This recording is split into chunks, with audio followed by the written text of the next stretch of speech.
Okay, well, good afternoon, everyone. Thank you for coming. I appreciate everybody coming in on a sunny Friday afternoon. So, welcome to today's Jones Seminar Lecture. It's a pleasure to have a local speaker, sort of a half local speaker. Thomas Klassen is here at Dartmouth as visiting Thayer as the Harris German-Dartmouth Fellowship Program, which is a joint fellowship program which I understand between German research institutions and Dartmouth for a large number of years, and has a committee that takes nominations and solicits outstanding researchers to come from Germany and visit for periods of time, a term or two, to enrich the German exchange between Dartmouth and the institutions there. So in Germany, he holds a shared professorship as the director of the Institute for Materials Technology at the Helmholtz-Zentrum Gießstadt, which is the National Research Center in Germany. And he's also director of the Institute of Materials Technology at the Helmut Schmidt University, the University of the Federal Armed Forces of Hamburg. He has published 150 peer-reviewed papers, has 20 patents, has presented more than 60 invited and keynote lectures. He is co-founder of a company, KSS Kinetics Spray Solutions, in Buchholz. His research focuses on renewable energies, in particular hydrogen technology for sustainable energy concepts, as well as cold spray technology for surface coatings, covering basic mechanisms as well as applications in the development of demonstrators and equipment. So he has been here for the past term and a half, I think, and is here until June. And so we haven't actually had him go around and meet people, but he's here in the building, so if you like what you hear, you know where to find him. So anyway, Thomas, thank you.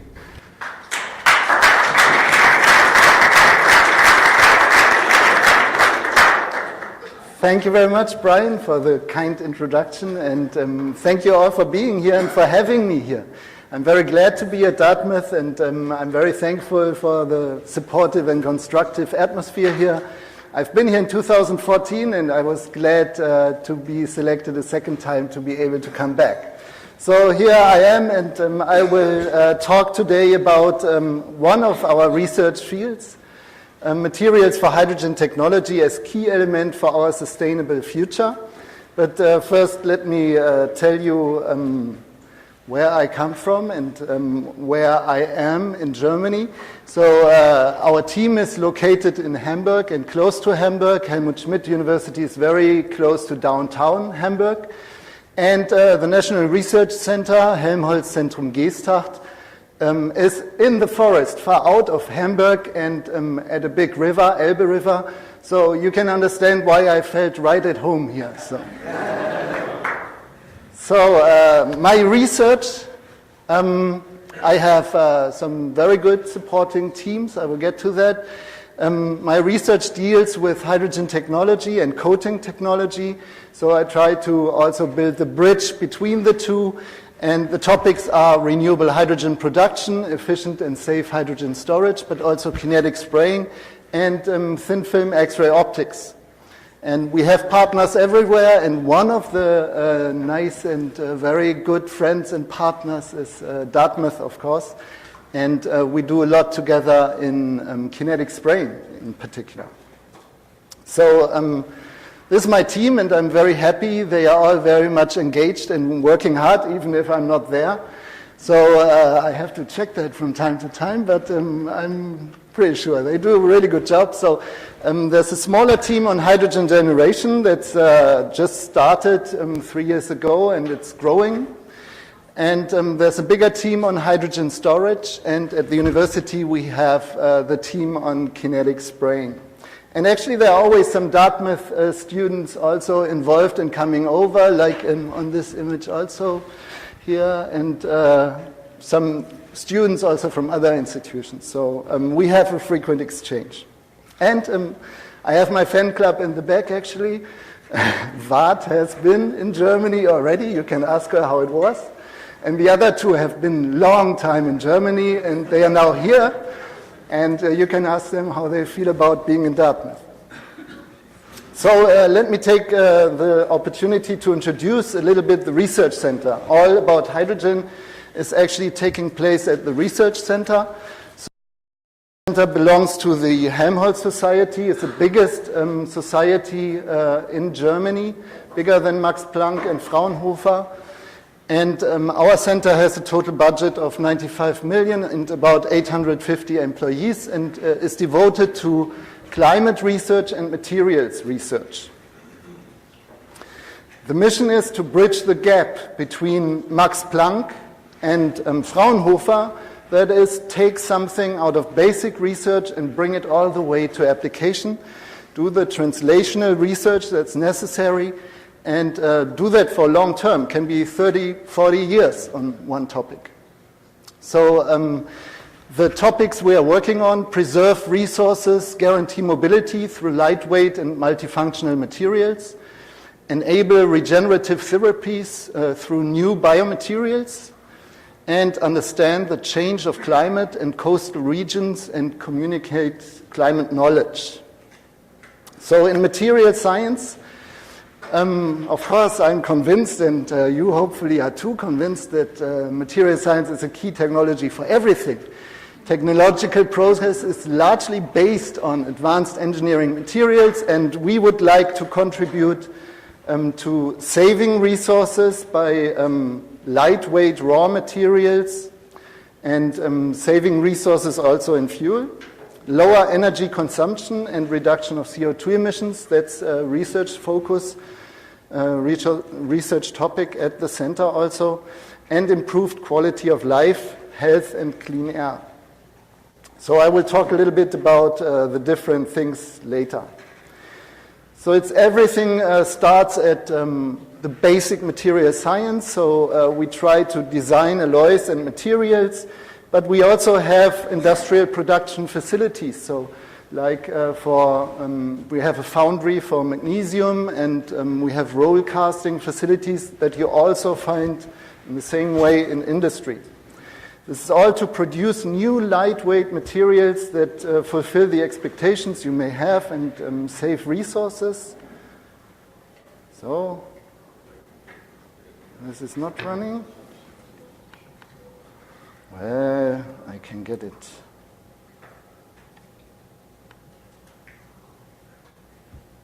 I never had that. Okay. Oh, it ran. It didn't run here. Okay, you saw. Very good. Okay, so yeah, really lightweight. What we produce real parts for real cars or for real aircrafts. Like it's also about the construction and the mechanical properties of constructions and production facilities. So we produce parts of aircraft fuselage and do experiments on that, and also investigate in situ by synchrotron or neutron experiments how damage progresses and how these structures fail and under which conditions. So my research is in mobility and energy, fits right into that frame. I have a very close colleague who's working on separation technologies, trying to get some CO2 out of the atmosphere that's already there or avoid that more is produced. And my team works on hydrogen technology, photoelectrochemical hydrogen generation, and metal hydrides for storage.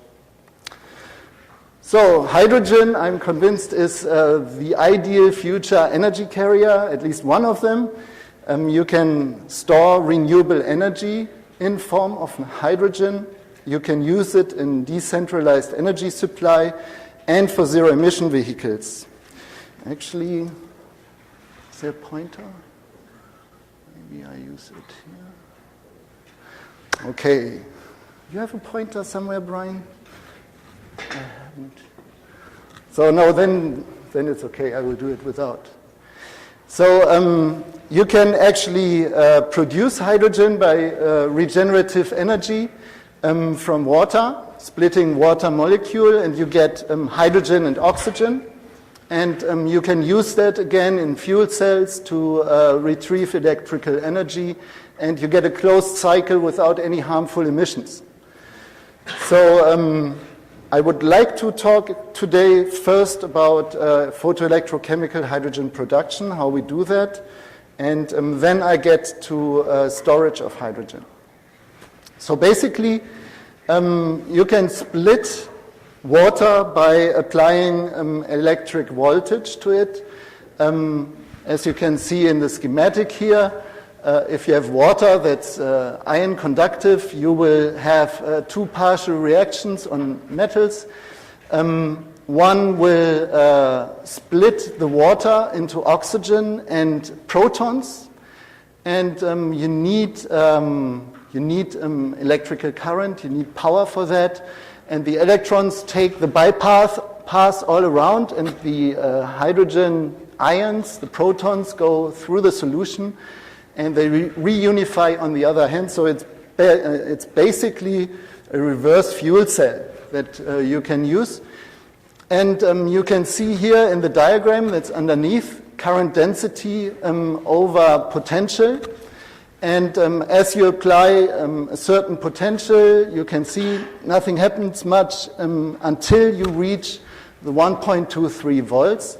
Then you begin to split water into hydrogen and oxygen, and the current increases, which is basically proportional to the amount of hydrogen that you release. Oh, thank you very much. Okay, so there's not much going on, and the elegant way would be if you could enhance this current just by renewables, so just by using solar energy, and that is what we are trying to do. So there is already some known work in literature.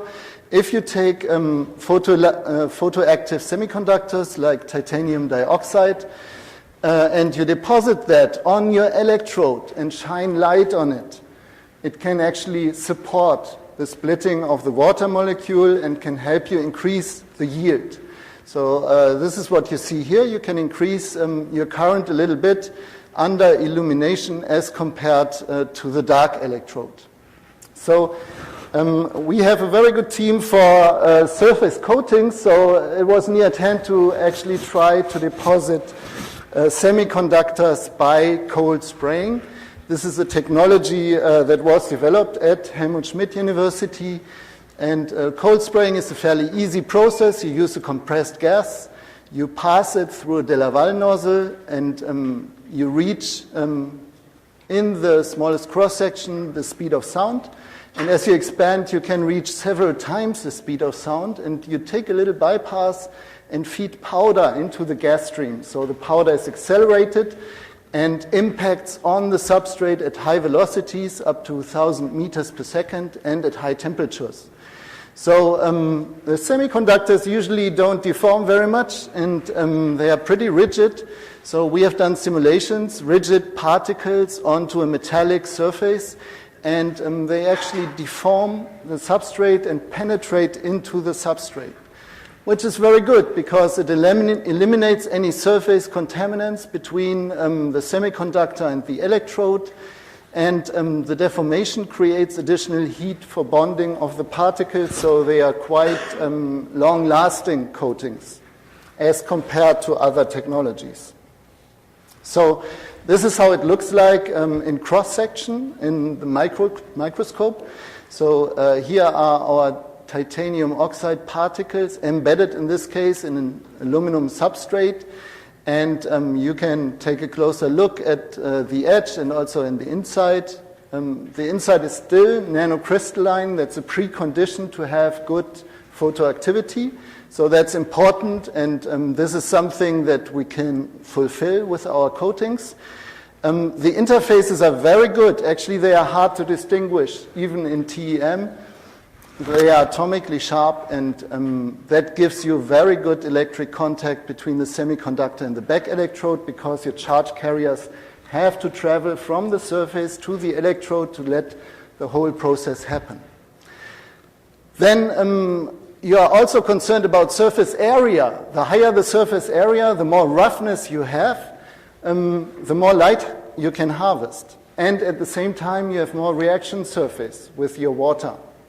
So you want high surface, and we have a pretty rough surface actually with a lot of cracks and crevices. So this fulfills the condition, but we don't actually know how far we have to go here. So there's some basic research needed, and that's on the next slide.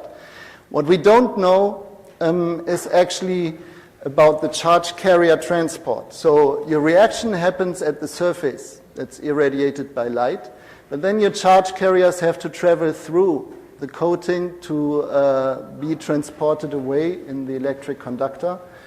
And that gives you some resistance, of course, and it may also take longer for them to travel to the back contact than it takes for recombination of the charge carriers you have created by light irradiation. So there must be some kind of trade-off, and our coatings are actually a little bit too thick than you would want to have.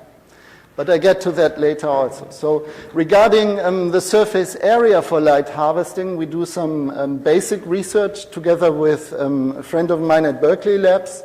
And she's able to produce very nice and clean surfaces with certain aspect ratios. And we try to compare this to other structures and try to find out where the trade-off is between having an increased surface area for the reaction but having longer transportation pathways for your charge carriers. So there must be an optimum, and it has not been investigated thoroughly yet. So we do that together and try to find the optimum surface structure. So what have you achieved so far? Here you recognize the diagram in the beginning, dark current, current under illumination. That was what could be done with conventional soil gel technologies, where you try to bond nanoparticles in some kind of binder and bring it onto the surface and stretch it out. They usually don't have a very good back contact, and so the yield was not very good. With cold gas spraying, we can reach much better values, 7 times higher currents, so 7 times higher yield in hydrogen production. And this is not only valid for titanium dioxide, but also for other semiconductors like tungsten oxide, where you can see here directly, this is always light on, light off, the difference in the current that you produce and the yield you get by your coating.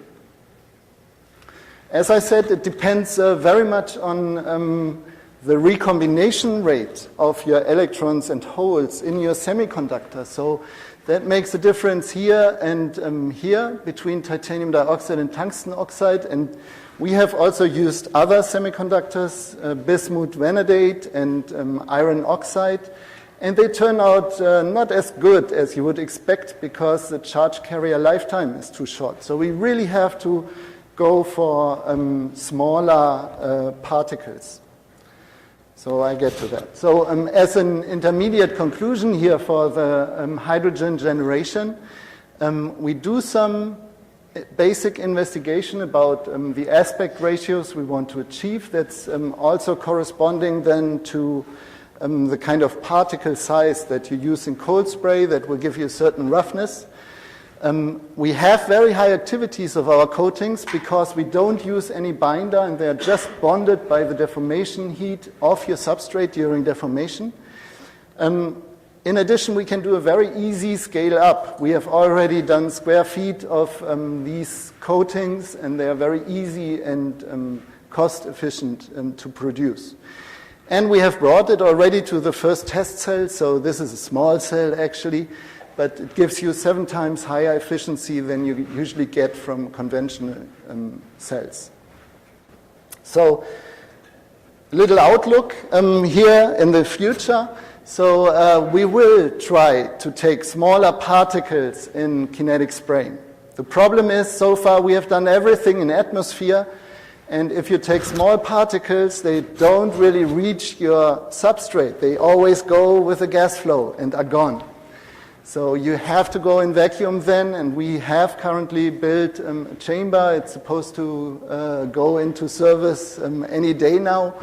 And we will then be able to spray nano-sized particles and really tune our layer thickness to find the optimum between the charge carrier distance and the roughness of your surface.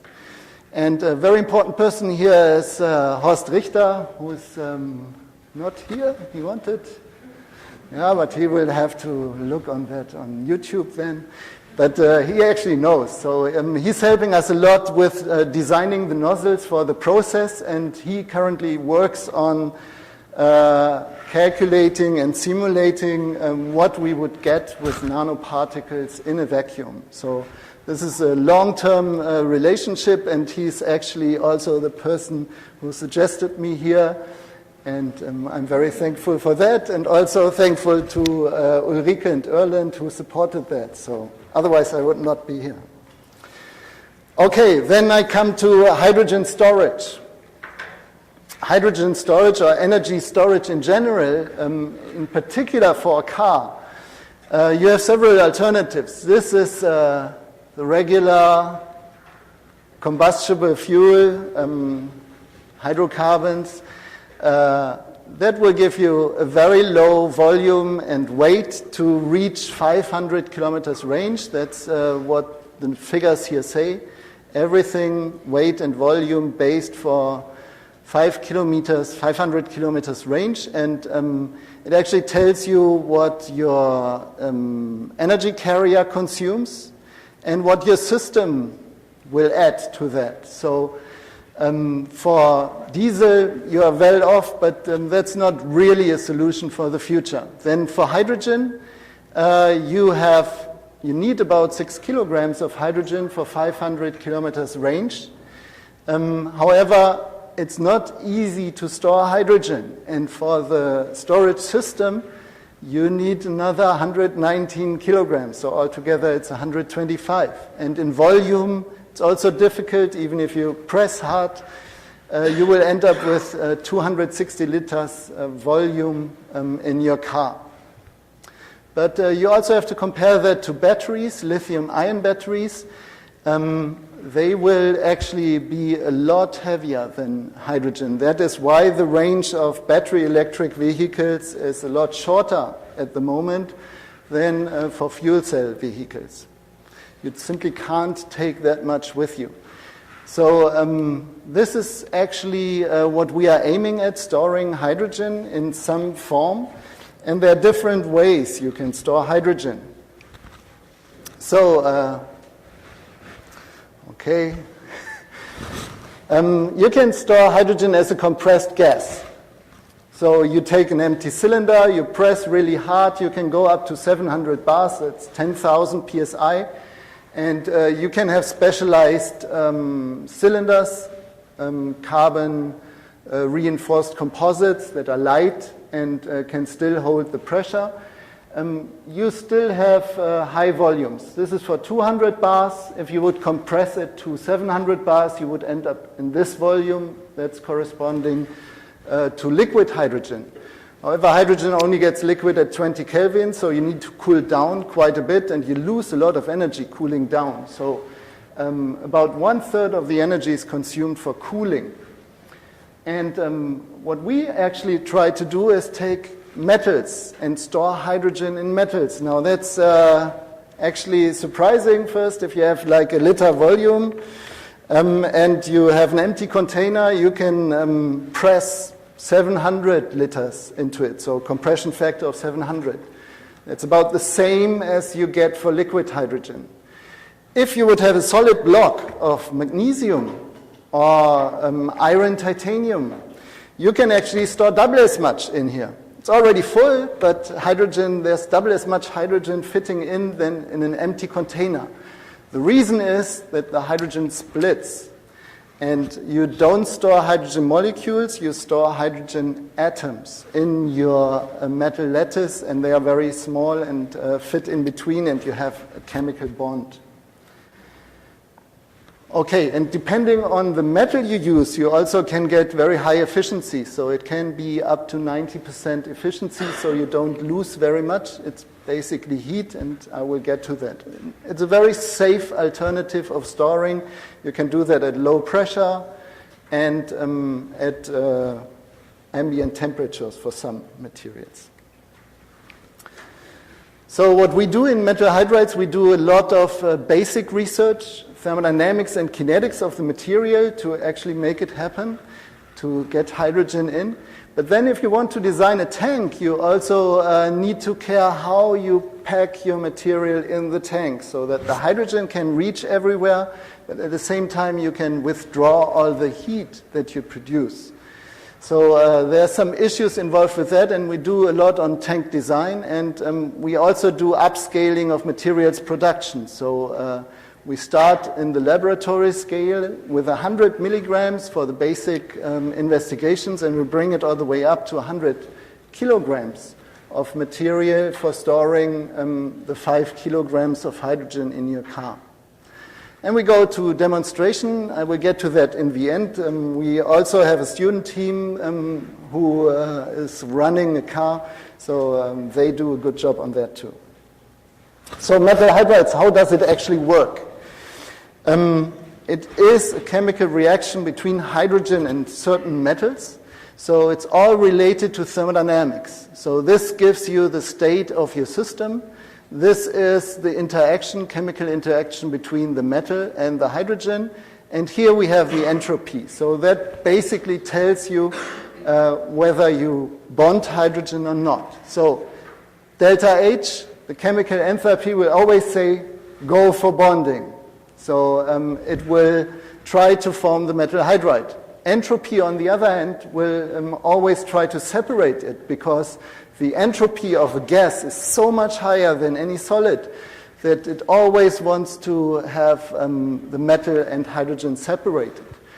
And the temperature is actually your lever to bring it to one or the other state. At low temperatures, enthalpy will win. You will have your hydrogen bonded. At high temperatures, the entropy wins, and you push your hydrogen out. So this is a critical thing here, actually. The entropy is always the same for all kinds of hydrides. It doesn't differ too much because it's always determined by the hydrogen gas.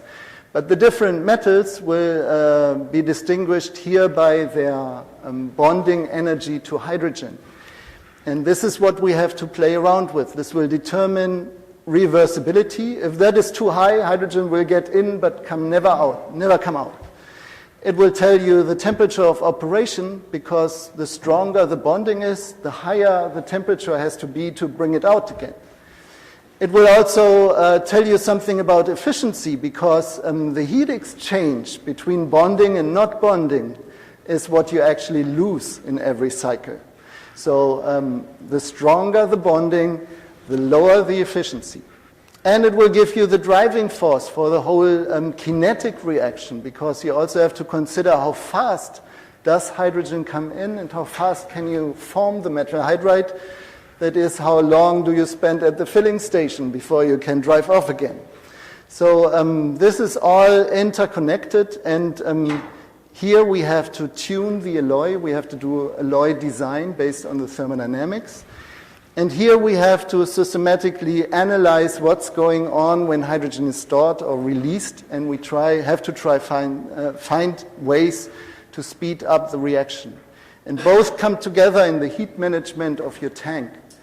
That is a special issue here because this is what you play around with. So you will have to bring heat into your tank and will have to extract it when you refuel. And the heat always also determines the kinetics of your system. So actually it's even a little bit more complicated than here, because the pressure, of course, is also involved by the Van 't Hoff equation. So here you find what you have seen on the previous slide. So that's related to the actual temperature over this exponential. But it basically relates the pressure around the tank to the equilibrium pressure. So you can not only play with temperature, you could also use pressure. If you really suck on your tank, you can get your hydrogen out at low pressures.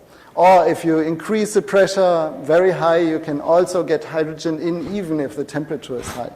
So it's always some ways you can play around with. So just to give you an overview, this is the kind of hydrides that are around.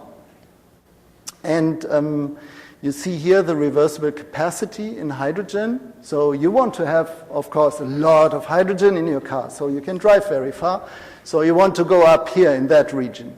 And this is thermodynamic temperature of operation for 1 bar of hydrogen pressure. That's the least you want to get out for your fuel cell. Actually, it runs a little bit more efficient if you go to 5 bars, so you would like to have even a little bit more. Then you see there are hydrides available, like iron, titanium. They work at low temperature, room temperature, even below freezing, so you could use them in New Hampshire in winter. However, they only store a little bit, so you won't get very far. Then you look at other hydrides, like magnesium hydride. They store much more. However, they like hydrogen so much that you need to go to high temperatures to get it out again. So what you see here are different hydrides with a different thermodynamic properties. And the brackets actually indicate there's more, but these hydrides in the brackets are not reversible. So you produce them in a chemical way, and you can release hydrogen once, but you never get it in again. So these hydrides would be interesting, but you can't really use it. And so we did some investigations and came across some thermodynamic tuning. So we actually independently was investigated by several groups worldwide, and this is already back in 2004. We combined 2 hydrides, lithium borohydride and magnesium hydride.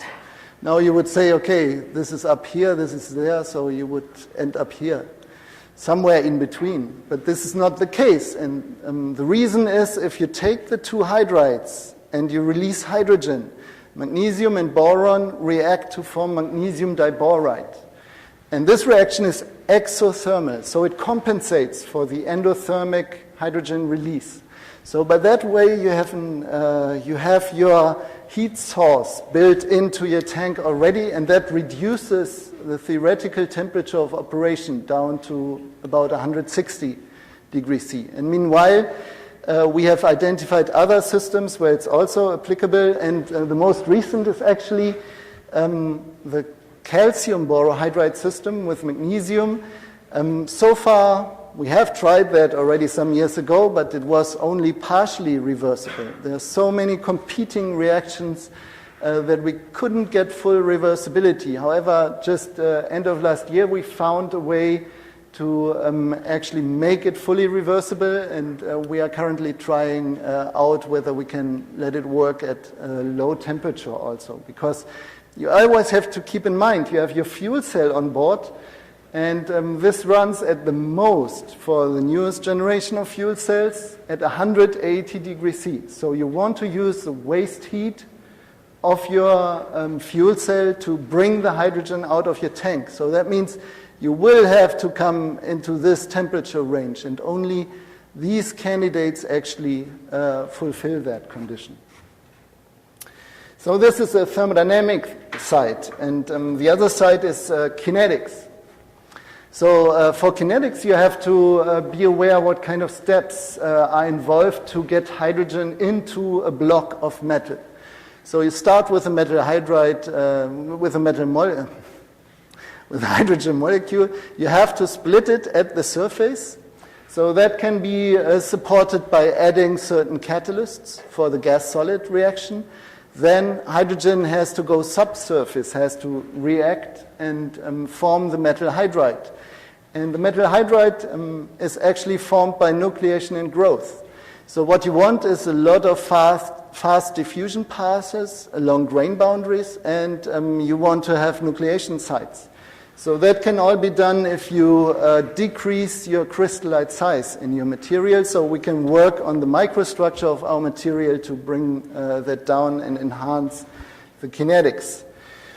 So here you see what you can do. So for conventional magnesium, this is pure magnesium hydride. Conventional magnesium is very sluggish. It doesn't like to react, actually. However, if you make it nanocrystalline, You can charge your tank, 7.5 is about the full capacity. You can charge it within minutes, and you can also release at 300 degrees C in this case. If you add a catalyst, you can even make it faster, and you can refuel within 1.5 minutes. You can release also within 1.5 minutes. 500 kilometers range in 1.5 minutes, very fast. Okay, so you can also do that by particle size. That's another way. So we know now how to deal with the kinetics. However, with these new composites that we are dealing with, it's not a pure hydride anymore, so it's not only hydrogen diffusing, it's also metal atoms diffusing. In this case, magnesium and boron have to find each other and form the magnesium diboride for our concept to work. So that's a little bit more difficult, and it's very slow. You see, before it was minutes, now it's hours, the scale, and it takes a long time. We have tried different additives for that, and you can enhance it somehow. So you can make progress, but it's still fairly long time. So we went a little bit deeper into it, and you don't have to look at that in detail, but you can, for every kind of reaction, you can apply a certain model equation and find out what the rate limiting step is, because in this whole reaction, from hydrogen molecule to bonded hydrogen in metal hydride, and involving also the metal diffusion, it will always be the slowest step that determines your overall reaction. So you want to know and identify that. You can do that by fitting these equations, and then you know where your handle is, your screw to turn to make it faster. So we have tried different models, and this is just two examples. You can have Johnson-Miller-Vrami kinetics, where you form your hydride everywhere in your particle, or what is more reasonable, 3D contracting volume model, where your hydride grows from the outside into your metal hydride particle. Actually, we found out it's a little bit more complicated. We have contracting volume 2D interface growth. So nucleation is a problem in our thing, and also the growth of the nuclei. So we have done a lot of detailed investigations in situ, in synchrotron, try to find out how our microstructure looks like and where the hydride phase forms. So we came up with a model where we have one hydride phase here, and the different additions, the catalysts, add the grain boundary to the other one. And we could then also prove it together with a group from Korea at KIST, that we indeed have very small particles of our additives that make the nucleation process between magnesium and lithium compounds, and this is how the reaction takes place. And if you do the lattice matchup, you can look at the lattice constant and the different lattices. You find how it works and in which direction. So you can do everything that you learn here in Engines 24. You can apply it here and find out what is your best catalyst. And we did that, and we came up so far with this. Titanium-based catalyst gives you titanium boride in your material, and that's a very good inoculation agent that can enhance your reaction time by a factor of 10.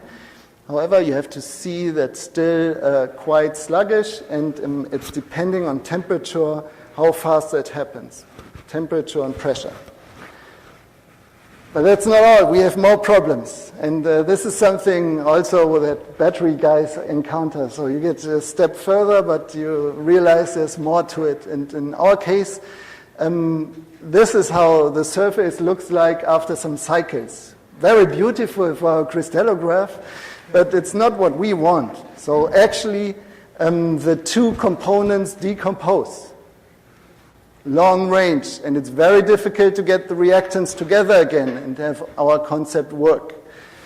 So we tried already a little bit. We have colleagues who do polymer membranes to incorporate some of our hydrides in pores. and it makes everything faster. So you can see here, if you confine your hydride and eliminate the long-term decomposition, you can go from this kind of kinetics to this kinetics. And if you look at the temperature here for the reaction, this is without nano-confinement. This is with confinement. You have onset temperatures for your desorption that are much lower. So in this case, it sets in at 240. However, our problem is with these polymers, we add too much weight. So we are looking for more porous structures that don't add too much weight, at the same time do the confinement and do some heat conductivity. And this is where Dartmouth comes in, the team of Ulrike Wixt, and we want to try to use freeze-cast carbon nanotube architectures and nanofiber architectures to see how they perform and whether we can make progress there. So far, I have talked all about the basic materials, thermodynamics, and kinetics, so I will shortly get to these, and this will be more easy on you than also. Tank design, aims and strategy. We have to do material production, scale up, and compaction. That's something where we have experience already, and I will not go into detail on that. We have to construct prototypes, and it has to take into account the heat transfer of the outside heat into the tank to release hydrogen, and we do FEM console simulations to actually know what's going on. And we can also do in situ neutron experiments on our tanks to find out where the hydrogen goes and where it is first. So we have a lot of different tools to find out what's going on in our tank and to get the optimum design for fast kinetics, low volume, and low weight. So we have been able to build the EU-wide largest tank based on complex hydrides in our place, together with a European consortium in the framework of a European project. And you can recharge this to 80% capacity in 10 minutes. And this is a hydride that works at 100 degrees C, so it could work, but the weight capacity is not very high. So it goes up to 3.7. That's not really where you want to go, so we are still doing in parallel the basic material science. Where are we now in respect to volumetric storage density and gravimetric storage density? So this is where the material is. This is what we achieved already. However, if you put it in your tank, you need a tank shell and some system components to go with it. You reduce that, and you end up somewhere here. However, this is still better than compressed gas, state-of-the-art liquid hydrogen, and cryocompressed hydrogen. So these are the other competing technologies, so we are already better than that. And we are very confident that we can actually move that bubble sometime in that target area that is set out by the DOE for 2017. So I'm not sure we will reach it in 2017, but there is potential to do it. By the way, comparison to batteries, this is the corresponding bubble for a lithium battery. So for current state-of-the-art lithium batteries. Now, can you actually afford this new technology? This is always a concern, of course. And here's the total refueling cost per cycle for 500 kilometers, 300 miles range. So you see, the numbers are quite high, but that is European numbers, okay? We have a lot of taxes on our fuel that you don't have. So actually, it's quite cheap to get 300 miles here. But if you compare that between the different storage methods, pressurized storage, 700 bars, liquid storage, here are the metal hydrides. Metal hydrides are competitive regarding price, and this includes everything. The hydrogen cost, which is the same for all different alternatives, the hydrogen processing costs, the tank system costs, and for the hydrides also the material costs for the materials you put in. So absolute $50 is actually cheaper than what you pay now in Germany to get 300 miles range. So it is fairly competitive. So we have tried different prototypes. So this is one of them. I'm standing beside because I can't sit inside. Actually, I can't fit in. You need a small student for that. But it gives you 6,000 miles per gallon based on metal hydrides and fuel cell. So this shows what is possible. With that kind of range, we came in only 9th of 255. So the first place actually had double as much. So there's room. You can do quite a lot with a little bit of energy. It was not going very fast, but it's very efficient. So because I couldn't fit in, I asked them to build a real car. So this is the real car. The condition, actually, it's another competition. The condition here is you have to accommodate 2 passengers and a case of beer. And that's just what it does. And it is still pretty light. It goes a little bit faster, not much. That's 30 miles per hour, so you're safe in any city. And it's still fairly efficient. It's a factor of 9 here in between. So there's some more pictures of it. It's fairly small, but also very light. So we have brought our metal hydride in this. We have brought it in here. We are aiming to bring it into real cars. Toyota is already doing that, and Toyota is also working on metal hydrides. They promote some kind of a hybrid solution, high pressure and at the same time metal hydride. And this can be done with any hydride, and we hope to bring it into a car sometime, in a real car. So we continue to expand. So this building is currently built. I sometimes get some photographs. It's supposed to be ready beginning of 2017, and this will also be the home to our biggest milling machine to actually produce larger tanks. So it's dedicated to all hydrogen work, and this includes also the polymer colleagues. And it's dedicated to upscaling and prototype demonstration. So that's all for my research, but finally I would like to give some political remarks also. So, you know, Germany is committed to Energiewende, okay? And our Chancellor Merkel is a physicist. She knows very well. She knows everything I have presented, I'm sure. And she's now promoting a lot of wind energy offshore. That is a very efficient solution. I'm sure she also has read this paper that I came across, Murphy and Hall, the net energy cliff. So that tells you how much energy you actually waste on production of the energy. So it includes everything, like for solar energy production of your solar panel, bringing it onto some roof or whatever, collecting the energy. So it tells you for every kind of possible energy production process how much you spend and how much you gain. So here on the x-axis, it's the energy return on energy investment. So in the beginning here, when fossil fuels came up, you only had to drill a hole in a rock and it would run out, and it was very easy to get.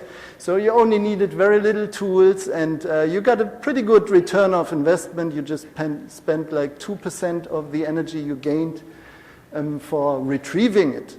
However, these historic oil and gas fields have all been exploited.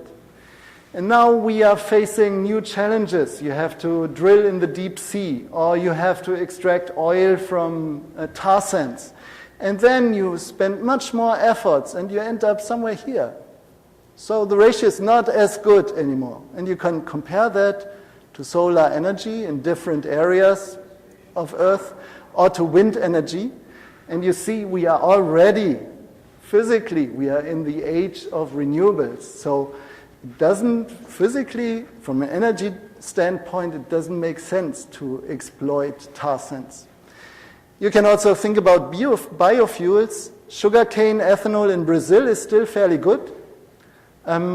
if you do that in moderate climate, like here or in Germany, you spend as much energy as you get out later, so it's not a good idea.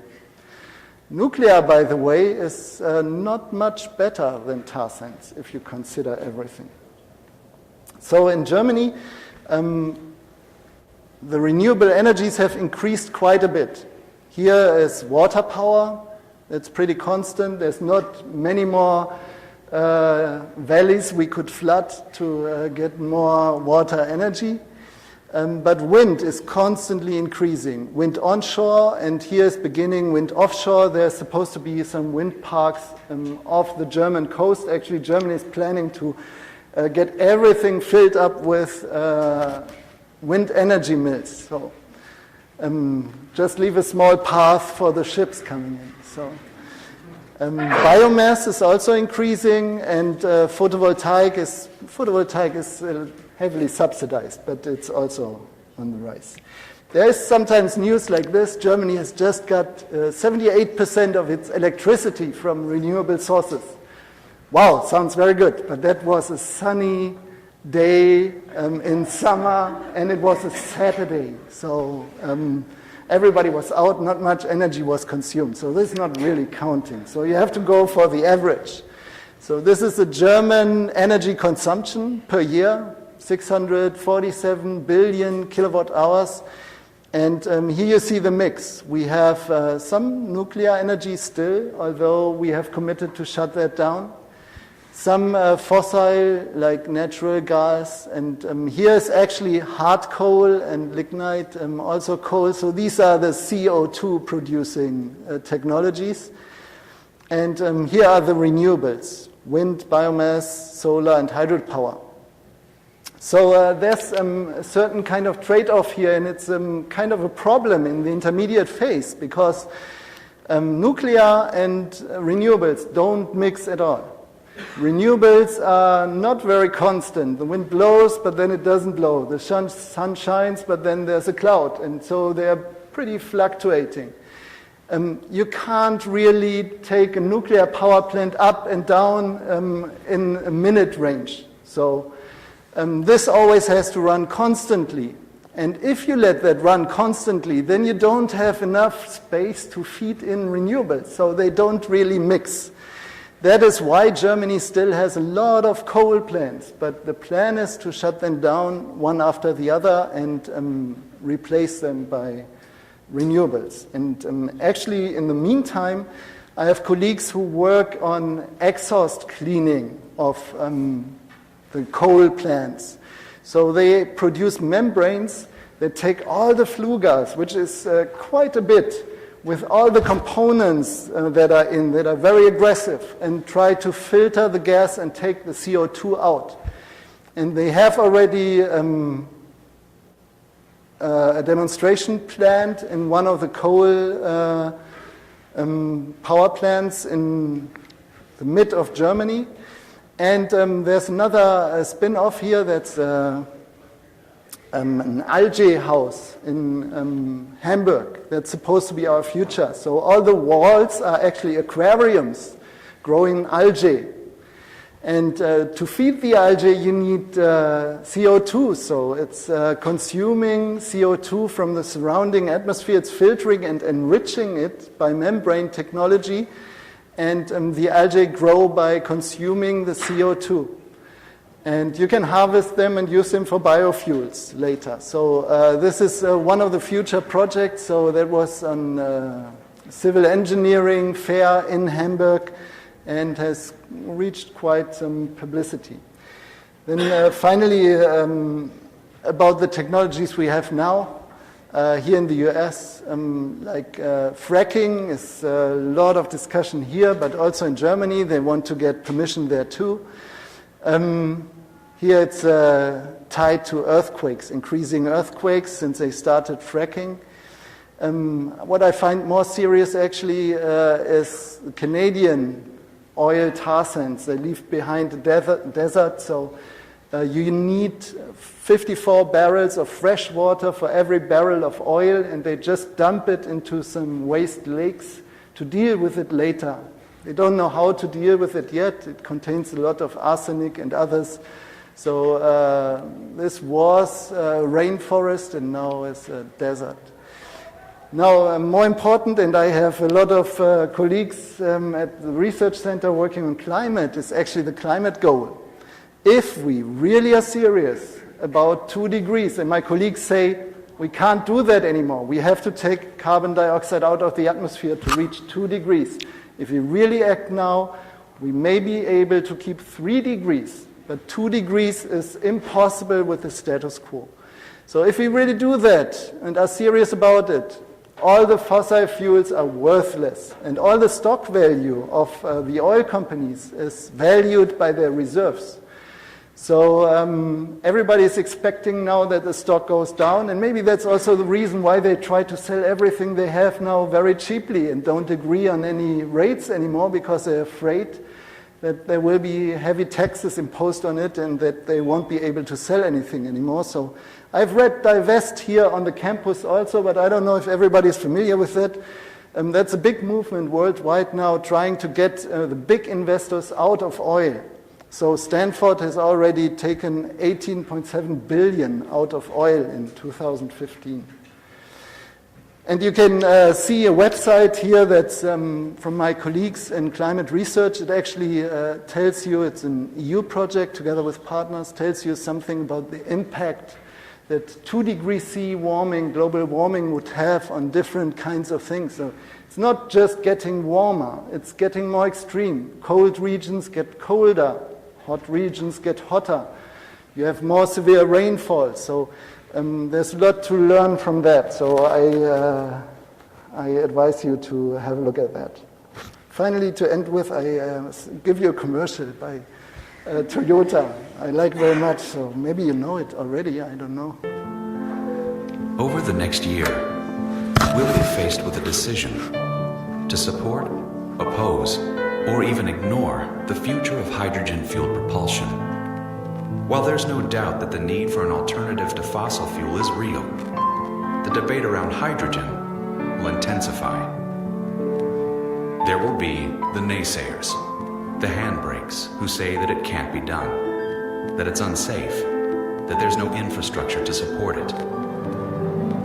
Then there'll be the trailblazers, the first to put up their hand and put down their foot, the bold few, driven to be remembered as those who made a difference, and perhaps the ones who made all the difference.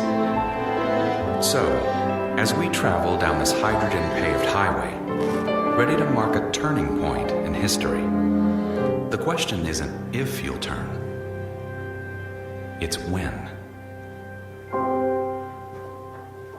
So I'm convinced that we as engineers can make a big contribution to saving the planet, and I hope everybody gets involved with that. So thank you very much for your kind attention.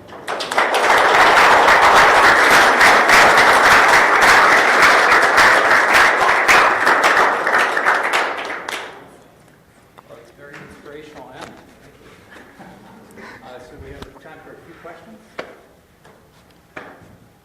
So I'm wondering, in your photoelectrochemical separation, how much of the total energy coming in gets into hydrogen, and how much of that came from electricity, and how much of it came from photons?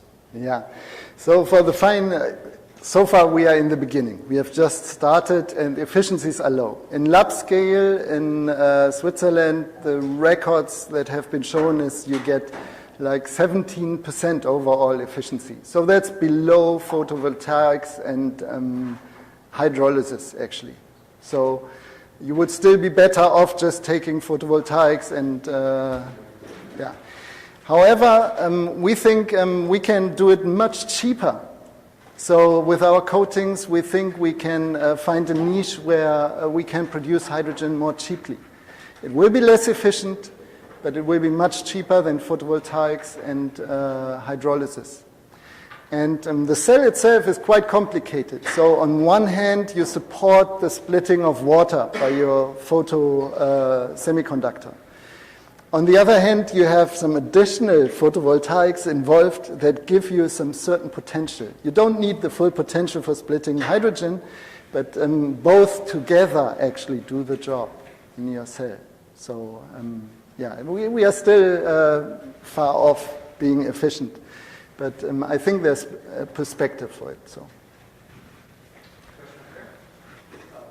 To get your hydrogen out, you have to operate at 200 degrees Celsius. So how long does it take to reach your optimal efficiency to produce that hydrogen? Do you have any kickstarting mechanisms to improve the rate of it? Yeah, very good question. So these hydrides are not for cold startup. So your car would sit in your garage in winter.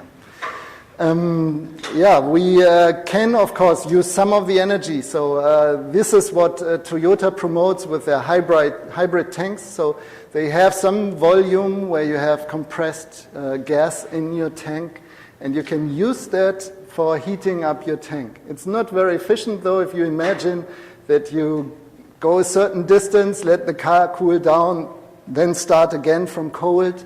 You would not get very far. So we definitely have to get that temperature down, and that's not yet there.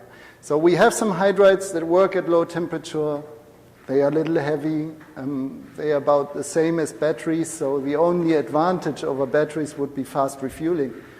But we aim at light metal hydrides, and the temperatures are still too high. We still have a gap of about 80 to 100 Kelvin.